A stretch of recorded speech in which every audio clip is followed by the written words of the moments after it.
Packington gazed at him hopefully. "Shall we diagnose your case?" said Mr. Parker Pyne, smiling. He leaned back in his chair and brought the tips of his fingers together. "The trouble concerns your husband. You have had, on the whole, a happy married life. Your husband has, I think, prospered. I think there is a young lady concerned in the case. Perhaps a young lady in your husband's office." "A typist," said Mrs. Packington. "A nasty, made-up little minx, all lipstick and silk stockings and curls." The words rushed from her. Mr. Parker Pyne nodded in a soothing manner. "There is no real harm in it. That is your husband's phrase, I have no doubt." "His very words." "Why, therefore, should he not enjoy a pure friendship with this young lady, and be able to bring a little brightness, a little pleasure, into her dull existence? Poor child, she has so little fun. Those, I imagine, are his sentiments?" Mrs. Packington nodded with vigour. "Humbug! All humbug! He takes her on the river. I'm fond of going on the river myself. But 5 or 6 years ago he said it interfered with his golf. But he can give up golf for her. I like the theatre. George has always said he's too tired to go out at night. Now he takes her out to dance, and comes back at 3 in the morning.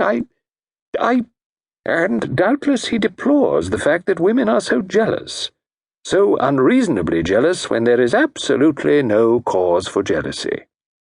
Again Mrs. Packington nodded. "That's it." She asked sharply, "How do you know all this?" "Statistics," said Mr. Parker Pyne simply.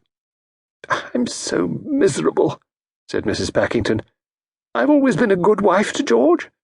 I worked my fingers to the bone in our early days. I helped him to get on. I've never looked at any other man. His things are always mended, he gets good meals, and the house is well and economically run.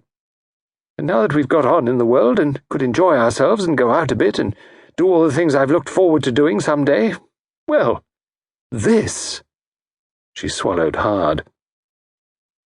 Mr. Parker Pyne nodded gravely. "I assure you, I understand your case perfectly." "And can you do anything?" She asked it almost in a whisper. "Certainly, my dear lady. There is a cure. Oh, yes, there is a cure."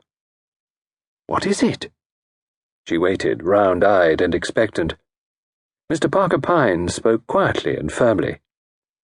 "You will place yourself in my hands, and the fee will be 200 guineas. 200 guineas? Exactly. You can afford to pay such a fee, Mrs. Packington? You would pay that sum for an operation. Happiness is just as important as bodily health." "I pay you afterwards, I suppose?" "On the contrary," said Mr. Parker Pyne, "you pay me in advance." Mrs. Packington rose. "I'm afraid I don't see my way to buying a pig in a poke," said Mr. Parker Pyne cheerfully. "Well, perhaps you're right.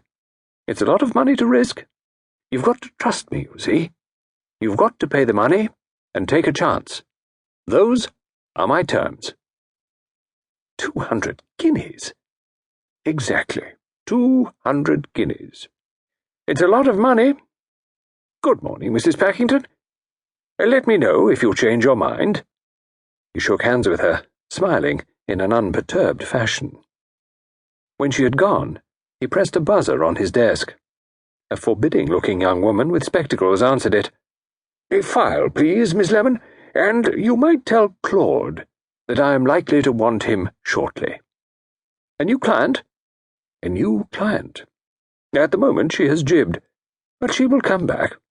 Probably this afternoon, about 4. Enter her." "Schedule A?" "Schedule A, of course." "Interesting, how everyone thinks his own case unique. Well, warn Claude. Not too exotic, tell him. No scent, and he'd better get his hair cut short."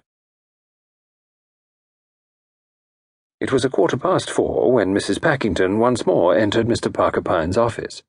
She drew out a cheque-book, made out a cheque, and passed it to him. A receipt was given. "And now?"